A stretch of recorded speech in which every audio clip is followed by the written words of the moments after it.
prácticamente desde la primera charla estamos en un escenario de cambio climático, ¿verdad? Yo lo único que difiero con el enfoque actual del cambio climático es que se está diciendo como que ahora fuera la única vez en la historia del planeta que hubo cambio climático.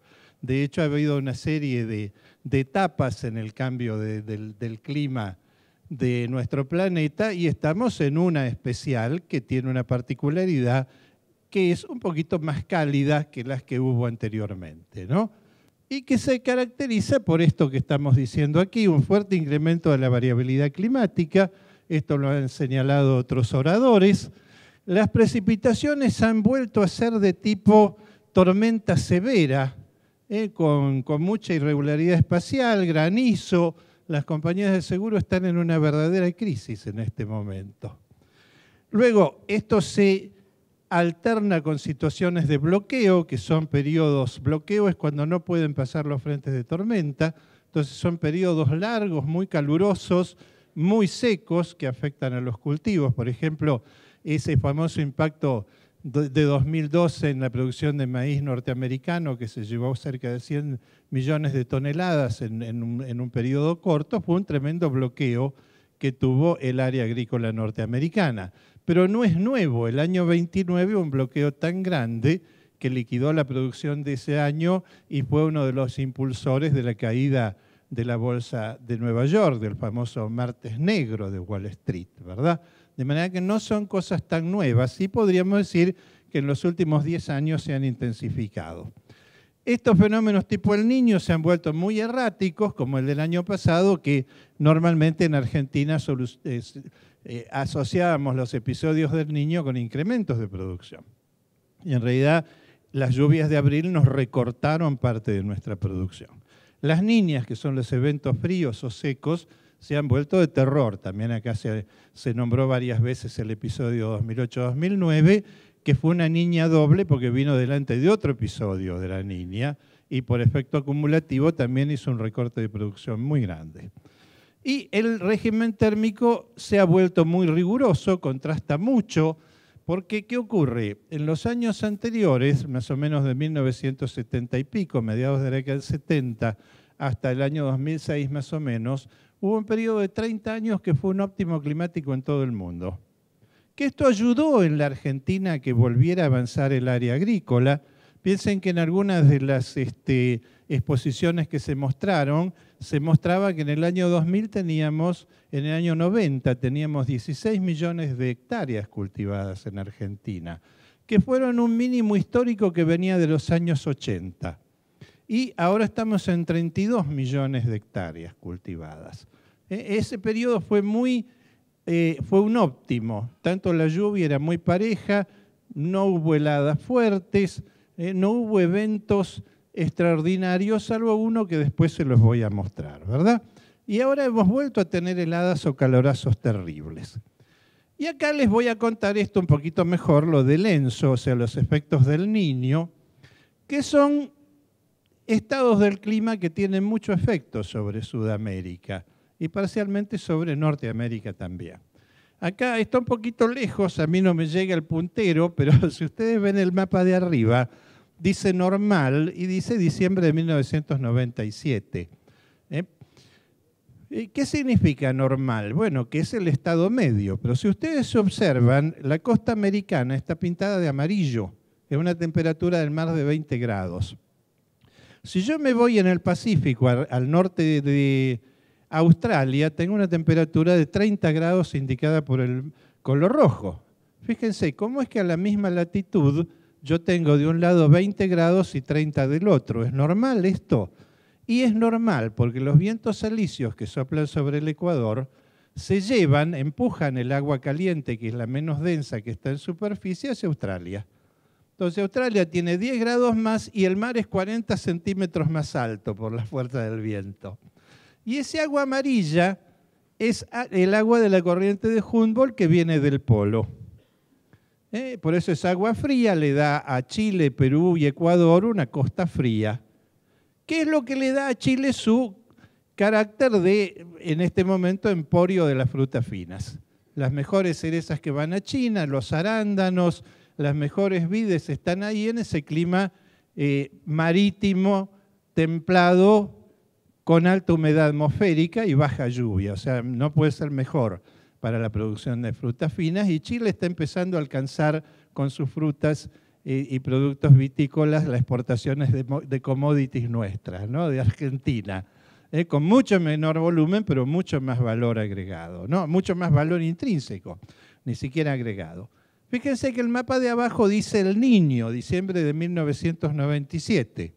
Y ustedes pueden observar que la costa peruana se calentó, porque son años en que los vientos alisios son débiles. Entonces se calienta la costa americana, que ahora está coloradita, está a 28 grados, Lima, ahí debajo de la línea negra que es el Ecuador, 12 sur está Lima. ¿Y qué pasa? Son años de alisios débiles, entonces no se lleva el agua caliente para el Asia, se debilita la corriente de Humboldt, son los años malos para Chile, justamente, Perú y Ecuador, porque baja la pesca, es mala la producción de frutas. ¿Por qué ponemos para diciembre? Porque este efecto de los alisios débiles se alcanza su máximo para Navidad. Por eso se llama El Niño, porque ya en el siglo XVI los pescadores peruanos empezaron a ver que a veces para Navidad se les calentaba el mar. Entonces, como les parecía que venía una corriente cálida desde el Asia, le pusieron la corriente del Niño. Mucho tiempo fue una curiosidad, que por ahí estaba en la literatura peruana, que lo hemos leído en la escuela secundaria. Después, con el tiempo, se empezó a ver que eso de que los alisios se debilitaran cambiaba el clima global, porque los alisios débiles dan la vuelta al mundo. Ese calentamiento del Pacífico frente a Lima es la señal, no es la causa, es una consecuencia. Si ustedes ven el mapa de la derecha arriba, ven que tiene áreas pintadas de marrón. Esos son lugares donde el Niño produce sequía. Fíjese que da sequía en la India, da mucho frío en China, en Malasia, arriba de Australia, en el norte de Sudamérica, todas sequías, porque cambian los lugares donde llueve y no llueve. Entonces, donde están esas sequías, hay sequías y un calorazo. En cambio, como los alisios se debilitan, es como un piquete en la avenida de los vientos ecuatorial, y entonces el tráfico va para el norte, para el sur norteamericano, donde llueve un poquito más, por eso está pintado de verde, y para el sur, para un área que se llama el sudeste de Sudamérica, que es el este de Paraguay, el sur de Brasil, la Argentina y la República Oriental del Uruguay, que nos llueve más. Fíjense que es un fenómeno global, entonces. El Niño, la señal está en el Pacífico, ¿verdad? Este ciclo del Niño va más o menos de abril de un año a marzo del otro, que es el año climático. Y entonces fíjense que es un mecanismo no de predicción, porque no hace una foto, da un identikit, pero es un mecanismo de previsión, nos dice cómo va a ser el año. ¿Y saben quién más lo sigue esto? ¿Saben cuándo me llamaron a mí a la bolsa de cereales? Digamos, yo colaboro con la casa desde tiempo inmemorial, porque era el ayudante del ingeniero Remusi, que era el profesor de cultivos industriales de la Facultad de Agronomía, que fue el primer impulsor del cultivo de la soja. No para feed, no para alimentar los chanchos y las aves. El ingeniero Remusi lo veía como fuente para plásticos, para pinturas, pegamentos, hasta para ropa, ¿verdad?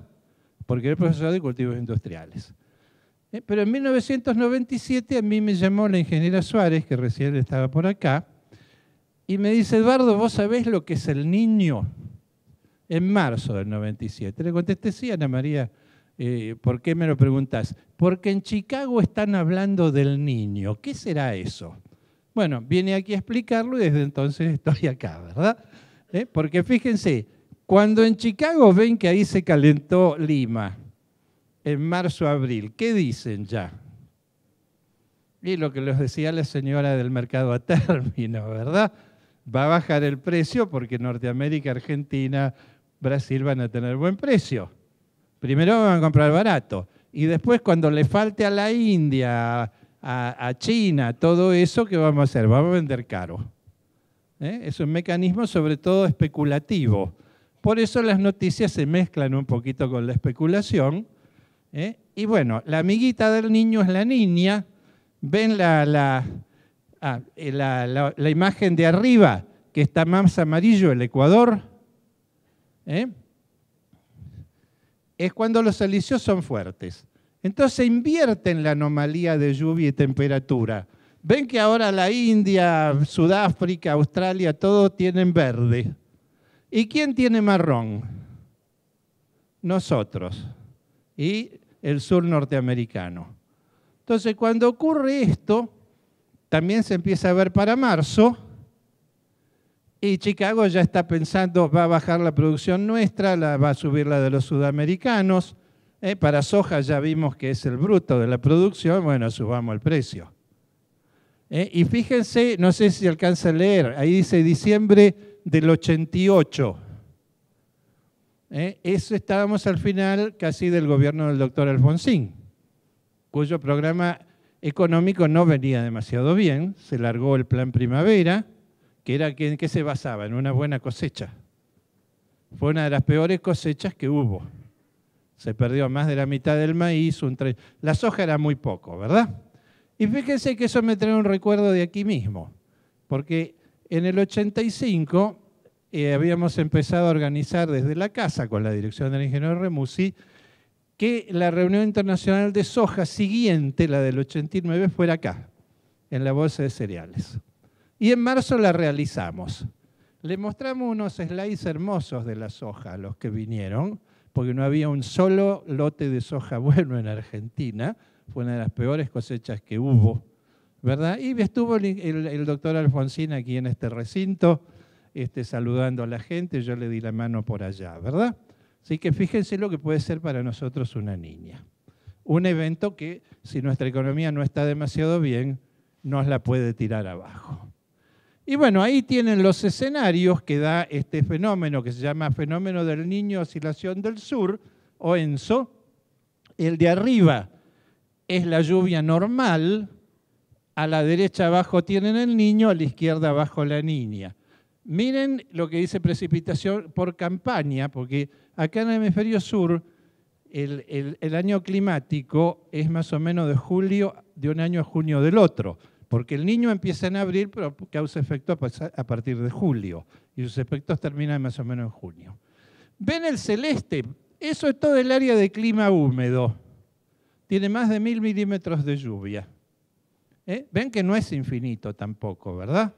¿Por qué lo digo? Porque estamos hablando de la superficie agrícola de Argentina o del cono sur. ¿Cuánto más puede sembrar Argentina que 32 millones de hectáreas? Y más o menos se lo da ese mapa. Después tienen un verde que es pampa húmeda, el verde oscuro, pampa seca, naranja tienen el semiárido y rojo el desierto. Eso es el potencial nuestro. Argentina, en cuanto a superficie cultivada, empezó de cero, cuando en 1854, más o menos, cuando se fundó esta casa, llegó a un primer máximo en 1930 y algo de 22 millones de hectáreas cultivadas, solo de primera.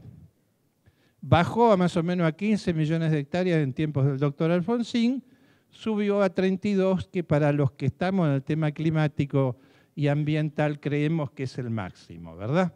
Es muy poco más lo que puede crecer con la tecnología actual la superficie cultivada argentina.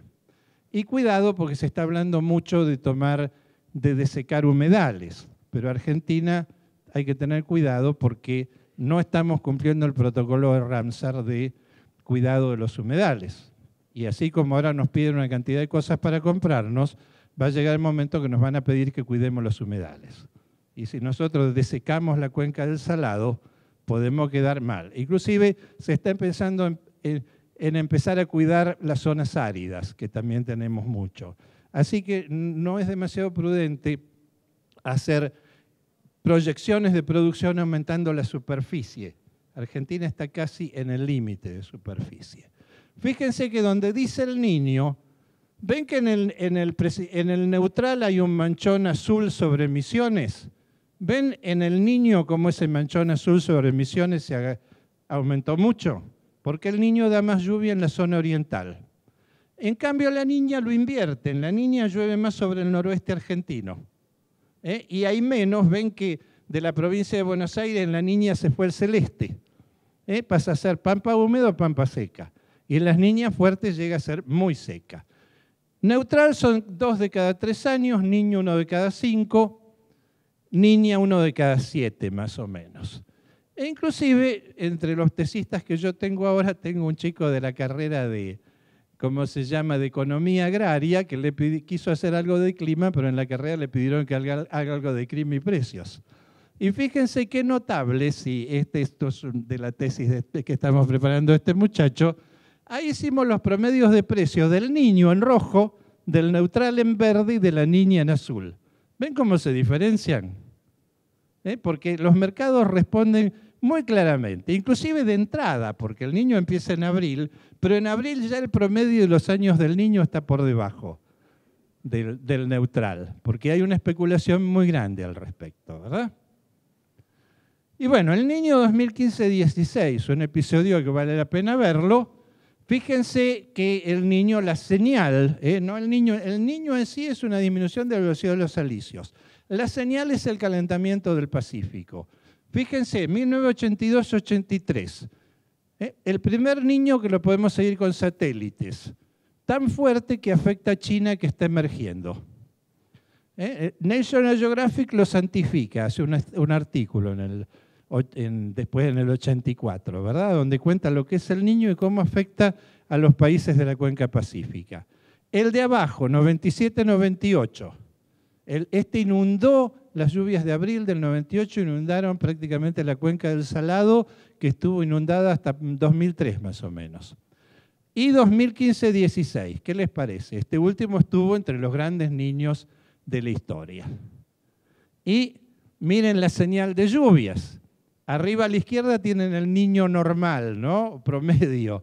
Miren el 82-83, 97-98. Ven que toda la provincia de Buenos Aires está celeste en el de abajo a la izquierda, es la inundación, y 2015-16, que el pico de lluvia estuvo más al norte, por eso hizo crecer mucho el río Paraná. Son parecidos pero no iguales.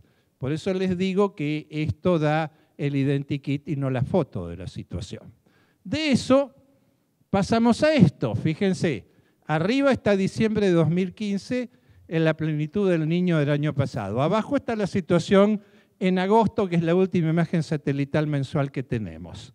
Ven que ya se enfrió el Pacífico. Y ahora, ¿vendrá una niña como la 88-89? Fíjense que esto lo tuvimos que tener en cuenta con Esteban Copati cuando yo colaboré en darle el marco climático para la estimación de producción, ¿verdad? Por suerte, bastante claramente, fíjense, lo de arriba es de la niñita de este año, que es una especie de niñita, abajo tienen la 88-89. O sea, esta imagen es bastante tranquilizante, ¿verdad? Estamos muy lejos de una niña fuerte. Ese 88-89 fue tan fuerte que inclusive afectó a Norteamérica ya ese primer año de la niña. Normalmente a Norteamérica le afecta el segundo año de la niña. O sea, si ahora viniera una niña fuerte, es difícil que a Norteamérica le pegara este año. Le pegaría el año que viene, que son 2 años. Pero esa ya pegó en el 88, que en realidad todavía no sabíamos que era la niña. Así que estamos muy lejos de eso. Ahora les voy a mostrar los distintos pronósticos para que veamos cómo estas cosas cambian y cómo hay que investigar bien, ¿verdad? Una cosa que a mí me gustó mucho de todas las exposiciones que hubo es la rigurosidad en los datos. Pero en otras cosas, los medios, sobre todo en nuestro país, dan noticias que por ahí no se sabe de dónde vienen o son atrasadas. Ven que ahí hay distintas, dicen Nino 4, Nino 3.4, Nino 3, Nino 1 más 2. En realidad es niño, pero es cómo se observa, ¿no? Lo que se observa en realidad es la zona 3.4, porque es la que está contando cómo le va a ir a China.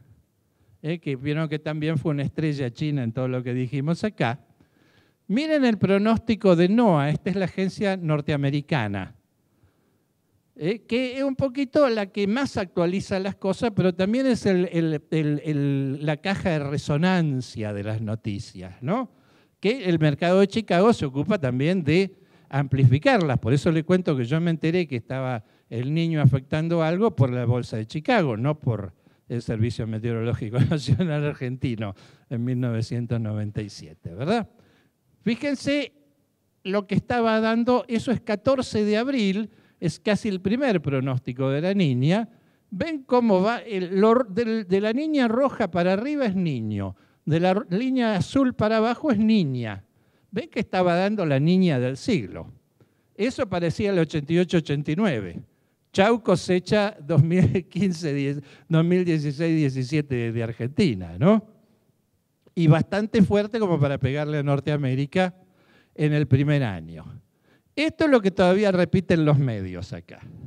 A mí me llegan 4 o 5 consultas por día, digo, de medios diciendo, es cierto que va a haber una sequía, un calor, pero miren al mismo tiempo qué decían los australianos. Ven que es lo mismo la zona rosa, niño, la zona azul, niña. Ven que los australianos prácticamente el mismo día decían otra cosa totalmente distinta. Australia, lo mismo que todos los países del Commonwealth, son como los ingleses, son conservadores. Entonces, antes de decir algo, porque Australia se incendia con el niño, se inunda con la niña, los australianos estaban diciendo otra cosa mucho más tranquila, que es, eso se llama neutral frío, porque está debajo de la línea de equilibrio, pero no es una niña fuerte. Y bueno, las cosas fueron cambiando y miren lo que da ahora la agencia norteamericana. Los flequitos son distintas corridas del modelo. Ven que ya no dan pocos flecos dan la niña, el promedio, que es la niña punteada, da un neutral frío, con algo parecido a una niña en diciembre, y después se va para arriba y ya está subiendo como si quisiera ser un El Niño, ¿no? Que eso sería la campaña que viene. Y esto los australianos siguen más o menos agarrados a lo que decían. Entonces, yo me voy a basar ahora mucho más en lo que dicen los australianos. En los pronósticos norteamericanos, volvamos, hay que mirarlo, porque le está diciendo lo que espera el mercado. Pero si ustedes quieren saber lo que va a pasar, mejor miren los pronósticos australianos, ¿no? Son mucho más realistas, tienen mucha menos carga especulativa, podríamos decir. Y bueno, una cosa favorable que tenemos esta temporada es que se está empezando a hablar del niño atlántico, como que el Atlántico también tiene un niño o la niña, y esto ustedes lo pueden ver, fíjense ahí donde dice segunda quincena de diciembre del 2015, ustedes ven el agua azul es la corriente de Malvinas que viene del polo, el agua un poquito colorada es la de Brasil que viene del Ecuador. Miren la situación en abril, cuando hubo todas esas tormentas que casi nos llevan puestos. Al niño Pacífico se le unió un poquito el niño Atlántico. Y ahora, fíjense, septiembre de 2016 estamos más calientes que el año pasado. Así que vamos a tener bastante efecto de Atlántico, que es lo que está dando estas constantes entradas de aire húmedo, tipo sudestada que estamos teniendo últimamente, y que traen tiempo feo y algo fresco, ¿no? Y bueno, ahora vamos a empezar a ver el panorama. Primero las limitantes. Yo aquí quiero hacer una diferencia entre riesgo y limitante. Limitante es una condición que es permanente durante un tiempo y que nos baja la producción, ¿verdad? En general las sequías son limitantes, porque limitan la producción en un área grande y no ocurren en un segundo. Ocurren a lo largo de un tiempo largo. Por ejemplo, un bloqueo de 30 a 40 días de calor seco, o como fue 2008-2009, una sequía que empezó seca y terminó seca. Que ahí ya sabemos que nos va a bajar la producción y que no se presta para seguros, porque afecta 30-40% de la superficie, salvo que ese seguro, como es el caso del Departamento de Agricultura norteamericano, sea subsidiado. Pero nos han mostrado gráficos de cuánto subsidia cada país y nosotros no solo nos subsidiamos en Argentina, nos sacamos un 32%. Así que en Argentina ese seguro multirriesgo contra sequía, si existiera, sería carísimo, ¿verdad? Entonces, ahora vamos a empezar a ver cómo se comporta el régimen hídrico, qué es lo que podría limitarnos. A la izquierda tienen el mapa de vuelta de lluvia promedio, ¿ven? El celestito empieza en el norte de Buenos Aires, sigue para el norte, para el nordeste. Y ven que Tucumán está levemente celeste, todo lo demás verde oscuro. ¿Ven el mapa de la derecha, que es lo que esperamos este año? Fíjense, Buenos Aires cómo se ha vuelto. Verde. Entonces baja la lluvia. Pero miren Salta, Jujuy y todo lo demás. Ahí la niña tiene efecto positivo. Entonces ahí estamos esperando un año muy la niña. ¿Verdad? ¿Con qué? Con riesgos, aparte de... No es limitante, es riesgoso. ¿Qué es el riesgo ahora? Y yo tengo un lote de trigo perfecto. Lo voy a ver a la mañana, llamo al contratista, ¿cuándo me venís a cosechar? Estoy tan contento que me voy a casa, mi señora me hace un puchero, me toma un poquito de vino, me voy a dormir la siesta. Cuando me levanto, mi señora me dice, ¿no te despertaste con los truenos? Granizó. En 5 minutos perdí todo, salvo que tengo un seguro. Porque ¿cómo es eso? Porque es un riesgo, porque es algo que tiene baja probabilidad de ocurrencia. Un riesgo nunca tiene alta probabilidad de ocurrencia. Ahí es una limitación o un suicidio, ¿verdad? ¿Y qué pasa? Afecta parte del área, no todo. Por eso se presta para un seguro. Porque pagan 100 y son afectados 2. A esos 2 le pago con lo que sobra de lo que pagaron 100 un poquitito. Por eso es un riesgo. Entonces, en el NOA va a ser riesgoso. En la región pampeana va a ser un poco limitante. Y aquí lo ven ustedes, a la izquierda tienen los milímetros menos. Que bueno, ustedes no ven la escala desde ahí, pero ven ahí sudeste de Córdoba, norte de La Pampa, noroeste de Buenos Aires, sudoeste de Santa Fe, ven que está amarillo, a rojito, ahí va a llover menos. ¿Cuál es la otra suposición? Va a ser un calorazo, ¿sí? Lamentablemente es la zona maicera. Por eso lo que es la expectativa de maíz se ha tratado de ser prudente. Y a la derecha tienen la probabilidad, que coincide. Todo lo que es verde va a estar más o menos en el promedio normal. Lo que es azul más que lo normal. Lo amarillo y coloradito menos que lo normal. Ven que hay un foco en realidad de régimen hídrico malo que está justo donde. Y bueno, donde se separan los climas. Porque ven, va a llover mucho en el NOA, va a llover bastante en el nordeste de Brasil, va a llover bastante en Cordillera, que está nevando aún en esta época, y ahí es justo donde el aire baja.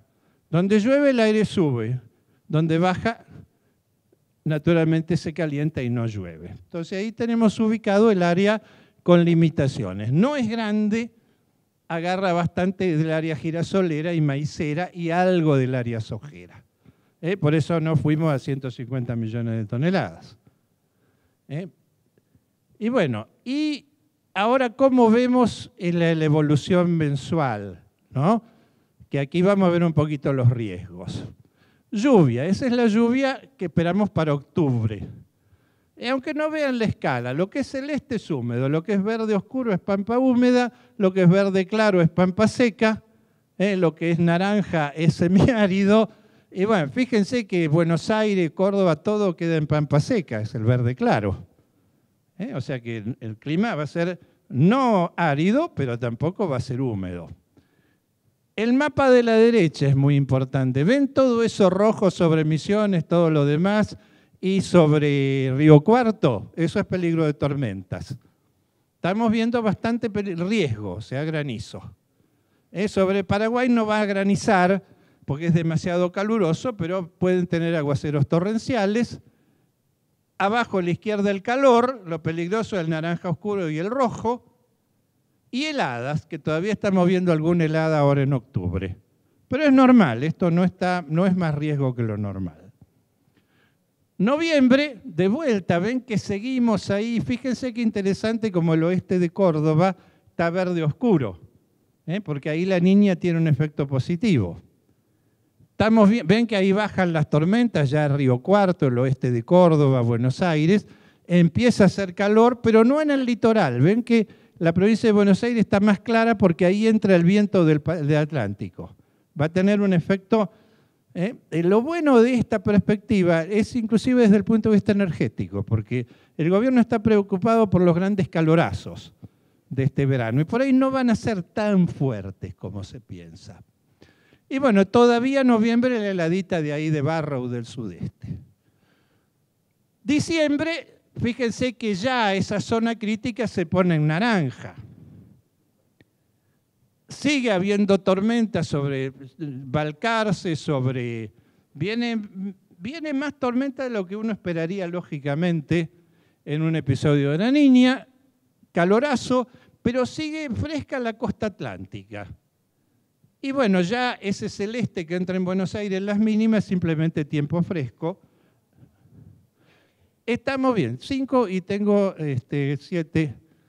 Bueno, rápida síntesis, eso ya es enero. Ven cómo el naranja se mete ahí en la zona crítica.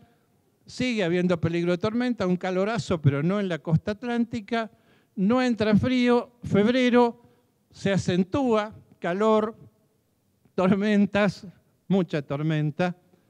Y marzo, bueno, empieza a aflojar el calor, pero ven que se acentúa la sequía ahí en la Pampa, sur de Córdoba, bastante tormentosidad, empieza a entrar frío y ya abril, bueno, abril ya, fíjense que notamos que no habría tormentas de abril la campaña que viene, el otoño que viene. Eso es bueno para la cosecha. Ahora, el que no produjo no va a poder levantar, se van yendo las tormentas y ven cómo se ve un celeste oscuro sobre Buenos Aires, sur de Buenos Aires y La Pampa, que es heladas de abril.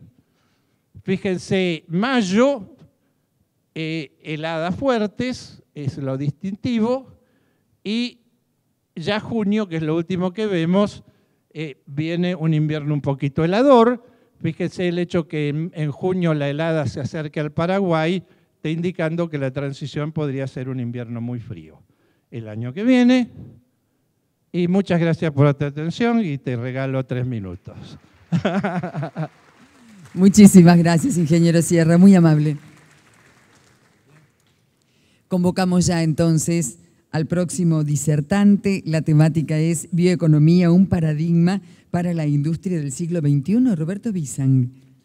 En tanto preparan allí la ponencia, exactamente muy brevemente, licenciado en Economía de la Universidad Nacional de Rosario y magíster en Economía de la Universidad del SEMA, profesor visitante de la Universidad de Sussex. Actualmente es investigador del Instituto Interdisciplinario de Economía Política de la Facultad de Ciencias Económicas de la UBA, del Centro de Investigación y Docencia en Economía para el Desarrollo. Es especialista en organización industrial, tecnología y análisis sectorial y docente en distintas universidades nacionales, evaluador de proyectos CTI en varias instituciones y consultor de diversos organismos internacionales, nacionales y empresas. Bien apretadita la síntesis, muchas gracias. Hola, buenas tardes, muchísimas gracias por la invitación. La verdad que asistí buena parte de las charlas previas, me quedó la duda si me equivoqué de lugar de bolsa, que una posibilidad, porque venir a hablar del paradigma del siglo XXI de la industria, o la apuesta más fuerte que es empezar a pensar de que el campo es una gran industria a cielo abierto en un sistema altamente riesgoso, como lo dijo quien me precedió en el uso de la palabra, y de una complejidad superior a la industria que supimos conseguir.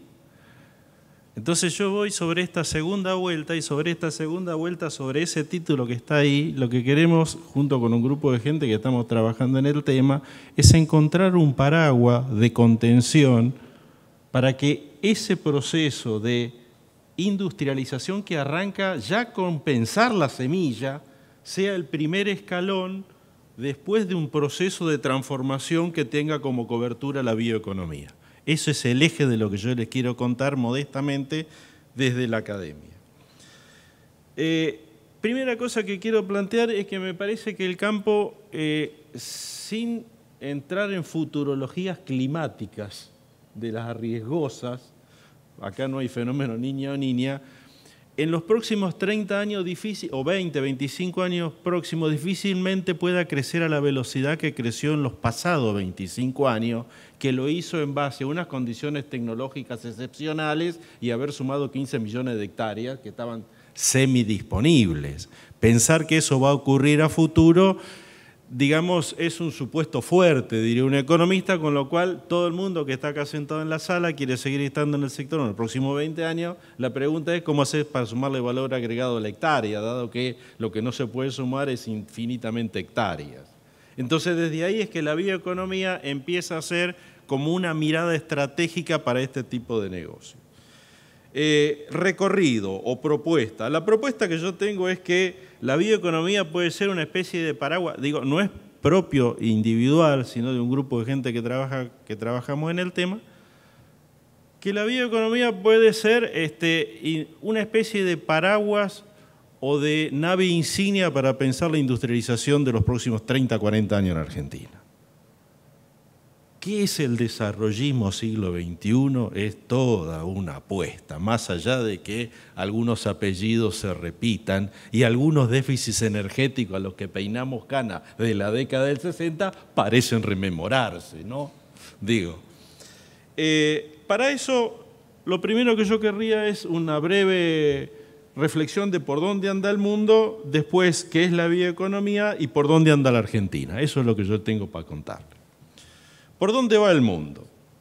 Esto es el capítulo Discovery Channel, ¿sí? Sencillito y de alpargata. El mundo va por una lógica que todos nuestros hijos ya lo vienen incorporados genéticamente, que no conocen la máquina de escribir, pero sí la tablet. Y eso está puesto adentro de la sociedad urbana de una manera fenomenal. Ese paradigma de lo mecánico a lo TIC, o a las tecnologías comunicacionales, está. Es mucho menos obvio el paradigma biológico, donde de origen el agro está pegado a alimentos. Y alimento está pegado, digo, si yo le digo a un chico planta de maíz, me dice polenta. Y si le digo polenta, me dice mamá. Receta en casa. Pero esa no es la realidad del mundo. El mundo va rápidamente en este proceso de cambio de paradigma a donde maíz sea un insumo para un semi-elaborado para gente que cocina con el microondas sobre la izquierda y con los stickers en la heladera sobre la derecha. O sea, de semi-elaborados. Para hermano compañero, el precio del maíz depende de cuántos pasos usted le ponga después, no de cuántos pasos le ponga antes. Además, o sea, qué se industrializa después es clave para saber cuáles son los fundamentals. Entonces digo, lo que estamos hablando son de los fundamentals de los próximos 20, 25 años y de la fenomenal oportunidad que tiene este sector, no pensado como agro con A chiquita, sino agro con A grande o agroindustria completa e integrada. Digo, el segundo punto, que varios lo mencionaron, que me precedieron en el uso de la palabra, es esta historia de que los biocombustibles llegaron para quedarse y que establecieron una relación de fundamentals causal con el agro de manera indefectible a doble vuelta, porque chupan, por un lado, biocombustible y le establecen un piso a maíz vía etanol, a caña de azúcar vía etanol, a soja vía aceite, y por el otro lado quedan enganchados por la función de producción vía insumos, porque en el fondo los herbicidas, los nitrogenados, etcétera, etcétera, quedan enganchados por acá. Con lo cual, esta historia de agro desenganchado de biocombustible no va más. Es más, se va presumiblemente con cierta posibilidad a volver mucho más dura a futuro. Y si uno lo pone en el caso de Argentina, mucho más todavía, dada la falencia energética que tiene Argentina. Lo tercero es que entre joda y joda hemos descubierto la tapita verde de la botellita de agua, o sea, los biomateriales. Hay en el mundo unas 30 plantas que hacen biomateriales donde ya no interesa el bagazo de caña de azúcar como tal, sino como elemento de un reactor químico que con bacterias mediante me hace un polímero parecido al PVC. Claro, eso pasó desapercibido, pero la gente que hace sorgo en el norte de la provincia de Santa Fe anda pensando en eso. Y la gente que está en Estados Unidos con los megafardos de trigo está pensando el rastrojo de trigo, no el grano, está pensando en cómo hago yo la segunda vuelta de los biocombustibles y ya no es grano alimento. Ese es el mensaje central. O sea, me apareció esta tercera vuelta que son los PETs y la cuarta vuelta que ahora apostamos a la timba, se terminaron las mortgage, apostamos la timba hacia el grano a futuro, variado. Y cuando aparezcan más mercados, más apuesta hay. O sea, hay oscilación financiera. A todo esto el mundo me está mandando una señal diciéndome, agro es hoy fuente de materia prima industrial y tendencialmente empieza a ser cada vez más fuente de materia prima energética, más allá de los alimentos y de los alimentos nutracéuticos y probióticos de los cuales hablamos. Un mundo que, dicho sea de paso, tiene dos problemas centrales.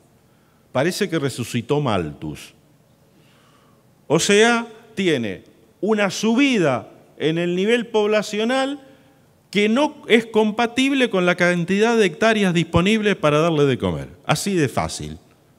Y que presiona sobre la tecnología. Y entonces la patentabilidad es una consecuencia de la tecnología, no una razón de origen de la tecnología. Eso por un lado. Digamos, población para arriba, 2 por 1, 2, 2 por 2, 4, 2 por 3, otro chino más. Encima se va a la ciudad y encima quiere tener un auto. O sea, replica el mismo modelo de consumo. Entonces, esa presión sobre los recursos naturales es fuerte. Y del otro lado está la presión ambientalista. Cambio climático, agujero de ozono, el mar de plástico, la no biodegradabilidad, etcétera, etcétera, que le presionan ¿a quién? Al agro. Entonces, en el mundo empezó a hablarse de bioeconomía. O sea, capture usted la unidad lumínica que quiera, transfórmelo a través de un bien de capital llamado semilla. Epa, es un bien de capital, no es una semilla, es un transformador de alta eficiencia. Un pollo no es un pollo, es una máquina cada vez más perfectible de transformar maíz en carne. Y hay que verla como una máquina. La vaca es eso. Entonces, la genética es clave. Es un bien de capital excepcionalmente valioso en este modelo. Digo, esas nuevas tecnologías de las que hace mención ahí, la definición salió un poco académica, ¿no? Digo, nuevas tecnologías que permiten mejorar la captura de fotosíntesis. Claro, ahí está la manipulación del ADN, esa que supimos conseguir. Convertirla en biomasa y transformarla en alimentos funcionales, bioenergía, biomateriales, y en un curso de unos 70, 80 años, recircularla. No hay que esperar 40 millones de años para que se conviertan los mamuts en energía fósil que después sacamos y no renovamos just in time. Entonces, esa idea de la circularidad de la economía es lo que lleva a convertirlo primero en masa verde, después en alimentos, en biocombustible y en biomateriales. De hecho, lo de la soja fue pensado siempre como biomateriales. Después arrancó el problema de la proteína, pero de origen era biomateriales. Y eso lleva a la primera conclusión del mundo sensato, digamos, que es cierta tendencia hacia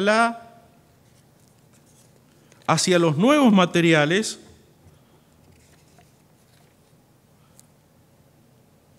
no sé si es la última versión de la filmina, pero que tiene 3 grandes bloques.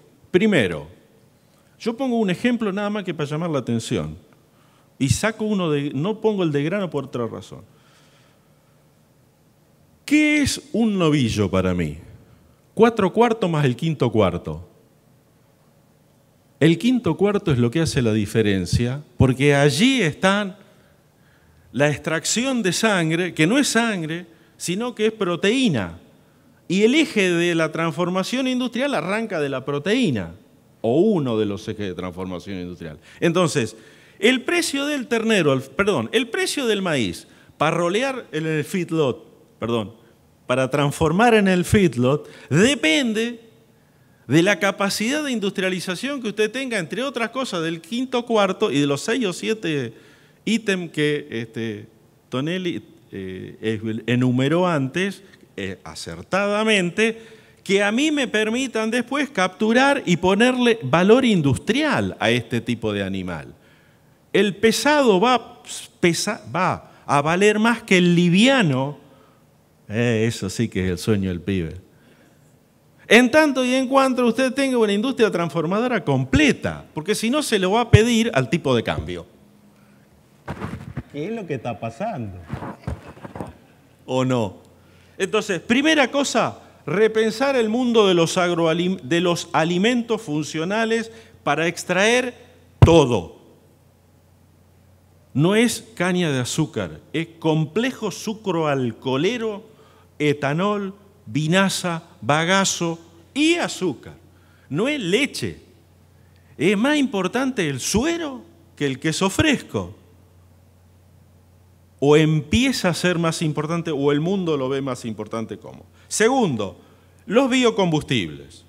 Este es el mundo que ya hablamos y todos lo conocen, que empezó a ser relevante. Tercero, el mundo de los bioplásticos. Hay en el mundo unas 35 a 40 plantas que empiezan a pensar en bioplástico. Y una sociedad como la Argentina tiene biomasa para hacer bioplástico, ya sea por la línea láctea, ya sea por la línea proteínas de sangre, etcétera, etcétera. Ese es el cambio en lo fundamental del mercado de grano que se viene y la gran oportunidad que tiene el país. Muy bien. Todo el mundo se preocupa, los que tienen banderita tienen políticas públicas de bioeconomía. Ya empezaron a pensar no lo forestal como tal, sino la industria completa de extracción, incluida la industria ictícola. ¿Dónde anda la Argentina? Ya me quedan 9 minutos. Entonces, cosa buena, digo, llegamos temprano porque hay gente que sabe del negocio, acá hay gente que sabe de biotecnología, y en serio, hay ventajas genuinas por la producción de biomasa, y además internacionalmente el escenario no está cerrado. ¿Cómo es la industria futuro que queremos? No la que tenemos. La que tenemos es proyección del pasado, la que queremos. ¿Cuál quieren? ¿Esta? ¿Se acuerdan? ¿Esta? Perdón, es tribunero. ¿Esta? ¿Se acuerdan el Torino de Nürburgring? ¿Se acuerdan del polo petroquímico? Y la mítica palanquilla de Somisa y la primera planta de Saizapa de Squip en Argentina en el año 52. ¿Ese es el modelo? ¿O hay que repensar de vuelta frente a un mundo que va además a la industrialización de lo biológico? Entonces, ¿cómo y qué quiere industrializar? No es campo-industria. Eso ya pasó. Si miramos a futuro, esto es bioeconomía como manera de integración. Pero yo tengo que pensar claramente, si voy a aprender desarmando y armando celulares en algún lugar frío, o haciendo cracking del maíz en algún lugar cálido del centro de Villa María, ¿vio? Y además, desde la lógica, y esto es coincidente con varias de las exposiciones que he escuchado, que es cómo se está armando con la necesidad de armar los puentes entre los distintos sectores, porque usted no puede desconocer que tiene el otro pedazo. Punto de partida, este es el PBI del año pasado, bien medido según el INDEC actual. Y fíjense que ese PBI tiene 17% de industria, 65% de servicio, 6-7% es agro. Ahora, adentro de industria usted tiene 1/3 de lo biológico, que es alimento, bebida y tabaco, más alguna cosa de forestal. O sea, no estamos tan lejos, con lo cual, esta es una economía de servicios, pero que tiene motores productivos, y ahí se me chispoteó el porcentaje, 65% de servicio, 35% es producción. Dentro del 35% de producción, las estimaciones que hicieron acá, gente de la Bolsa de Cereales, dice que bioeconomía es el 15% del PIB. O sea, no sé si tenemos toda la mano para el truco, pero Argentina arranca temprano con una posibilidad cierta de industrialización sobre una base nueva, bioeconómica, sustentable, que no tenía cuando copiamos el Falcon o el Pampa, que arrancábamos con 30 años de retraso. Entonces, ¿qué tiene la Argentina rápido? Y no me quiero escapar de los minutos. Argentina lo que tiene es, en bioeconomía, las producciones agrícolas de las cuales no voy a hablar porque es como estar predicando el Evangelio en el atrio de la iglesia el domingo a las 9 de la mañana. Tiene la industrialización del agro en origen, que son todas las extrusoras que andan dando vuelta, y plantas etanoleras chiquitas, que hay unas 380, 400 por todo el interior en los cruces de ruta. Si de eso queda, de acá a 20 años, la mitad con una dinámica de crecimiento, este país es posible. Este es el país que puede traccionar la bioeconomía, y es del interior, con empresarios medianos, etcétera, etcétera. Después están las industrias convencionales, biológicas, que ya todos conocemos, las industrias de transformación biológica, pulpa y papel, sabemos hacer rápido forestal. Ahora estamos flojitos de papel en la industria de transformación de lo forestal. Pero la transformación integral es copa, tronco y raíz. Y además en un mecanismo sustentable donde usted hace silvopastoril, como están haciendo varios emprendimientos en el norte. Y después está una cosa que pasa desapercibida, que yo me atrevo a, como soy muy cara dura, a decir, industria de los insumos biológicos, que son las industrias semillera y la genética. Sobre Argentina ahí tiene un punto de partida sumamente importante. Sobre la margen derecha están tratamientos de efluentes, hay unas 110 plantas que están haciendo gas, metano, en base a basura, desechos, etcétera, etcétera. Todo biocombustible y los primeros intentos de desechos industriales. Dicho en mala forma, se está pariendo una nueva matriz industrial. Esa matriz industrial no condice plenamente con el marco regulatorio preexistente, que está pensado más para la industria del pasado. Pero esa matriz que está en construcción, de hecho, el fondo que se planteó junto con la no baja de la soja, etcétera, etcétera, es un argumento en esa dirección, posiblemente abra oportunidades a futuro para repensar una matriz productiva mucho más sustentable para el país en general, que le otorga al sector agropecuario un punto de partida totalmente distinto, más allá de la posibilidad de expandir producción vía frontera agropecuaria, sino expandir producción por agregación de valor sobre lo que usted ya tiene. ¿Se entendió hasta ahí? Iniciativas públicas y privadas es interesante porque buena parte del esquema hay distintos grupos trabajando, privados y públicos. Esta es la nueva idea de la alianza, en el sentido que MINSIP y los descentralizados, por un lado, hacen convenio con el Minagro y por suerte se llevan bien. El Ministerio de la Producción tiene sus mesas de biotecnología. Ministerio de Energía está pensando cómo arma sobre las energías renovables. De hecho, hay un proyecto de largo plazo, proyecto no, realidad, ya está concursado, etcétera, etcétera. Y del lado privado que está en rojo, yo marqué 4 o 5, la Cámara de Biotecnología, el Grupo Bio acá de la Bolsa, el Instituto Argentino de Responsabilidad Social Empresaria, y después las organizaciones horizontales, que están viendo cómo sumarle valor al agro. Lo que parece que está faltando es agrupar todo esto como tienen otros países, como lo tiene Estados Unidos con Barack Obama y como lo tiene la Comunidad Económica Europea al 2050, para darle un plan. Marco de un plan que va mucho más allá del agro. Digo, y con esto cierro en los 2 minutos que me quedan. La bioeconomía hoy en Argentina tiene oferta abundante de biomasa, o sea, tiene, como diría un filósofo que tiene varias tesis publicadas, la base está. ¿Se entendió? Lo que falta es armar el esquema. Dentro de ese esquema, en mi opinión y el de otra gente que trabaja conmigo, existe una excelente oportunidad para repensar el rol y lo fundamental de los mercados agrarios.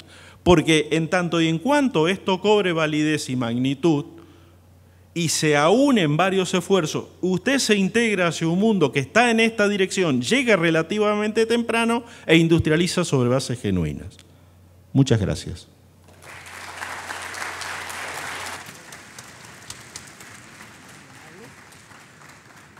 Muchísimas